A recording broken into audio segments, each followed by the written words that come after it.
Colonel McGregor, they lost Ukraine, but they continue. Europe is disintegrating and war is coming with Russia. In America, the military is seeing a period of intense crisis and chaos.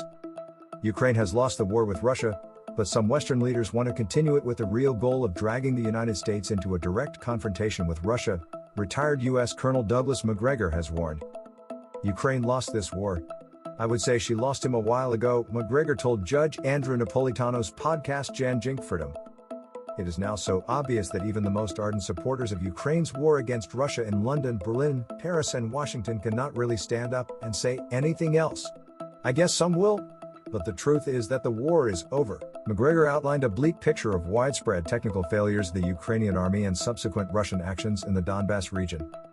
The Ukrainians lose on a daily basis somewhere between 500 and 1,000 dead and wounded. Their army is virtually zero, McGregor explained. They throw reserves, the equivalent of what we would call National Guards, on the ribbon saw. And the Russians very calmly and methodically exterminate whatever appears. The Russians have already begun to consolidate their control over 25 to 30% of Ukraine, where Ukrainian forces had previously stopped to attack Russia.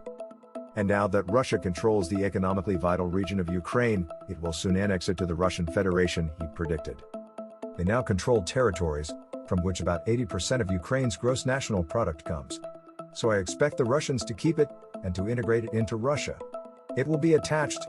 It was historically Russian, it is again, said McGregor. McGregor, former senior advisor to the Trump administration under Secretary of Defense, has warned that Western leaders continue to refuse, and some even want the war to continue, with the extremely dangerous ultimate goal of the US directly engaging in a hot war. Russia. As for how this will end, we have many people who seem determined that it would not end.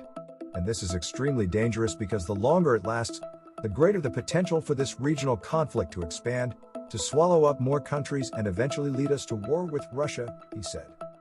Our friend President Biden is like a mushroom, he is kept in a dark place and fed nonsense.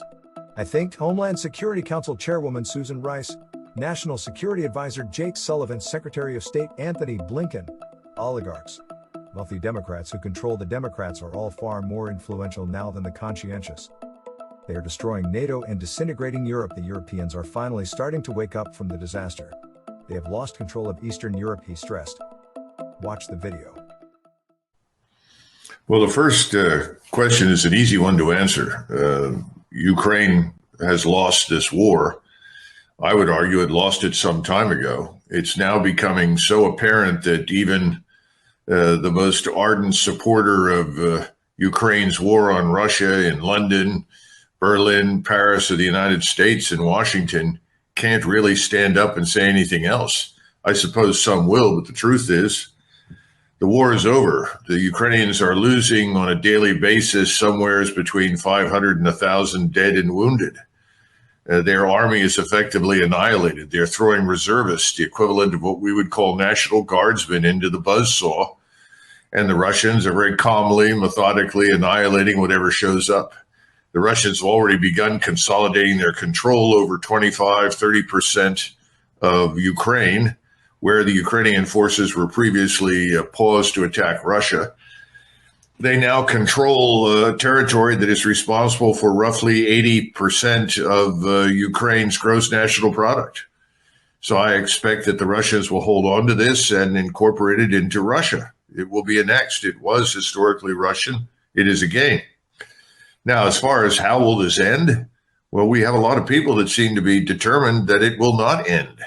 And that is extremely dangerous because the longer this lasts, the greater the potential for this regional conflict to widen and engulf more countries and ultimately to drag us in, which some people think is the real goal, incomprehensible as that may seem.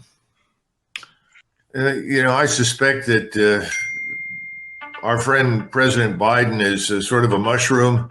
They keep him in a dark place and feed him crap.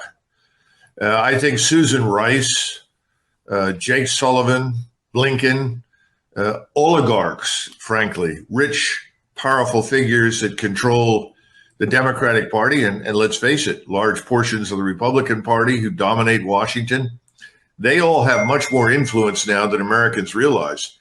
They're running the show. So I think they're not telling Joe Biden anything that they don't really want him to know. But more important, they're riding this train to oblivion, and they're not going to get off, and they're throwing more coal into the locomotive with each passing day. In other words, they're doubling down on failure in the belief that if they just hang on long enough, somehow or another, miraculously, they're going to win. And they're destroying NATO. They're tearing Europe apart. Europeans are finally beginning to wake up to the disaster. They've lost control of Eastern Europe. You have the Lithuanians who want to cut the Russians off from East Prussia, or this place called Kaliningrad. You have Russian retired officers now calling for Putin to commit nuclear weapons to the defense of Kaliningrad. At the same time, you have the Poles who continue to advocate for greater violence against Russia and greater support for the non-existent Ukrainian state. Because let's face it, Ukraine is now a failed state. It's collapsed. People are being pushed at gunpoint into Russian fire. This whole thing is a disaster. But no one wants to admit failure because they know once they admit failure, they lose all credibility. If you like this video, subscribe to our channel. Your comments help us to become a better channel, so we appreciate your feedback.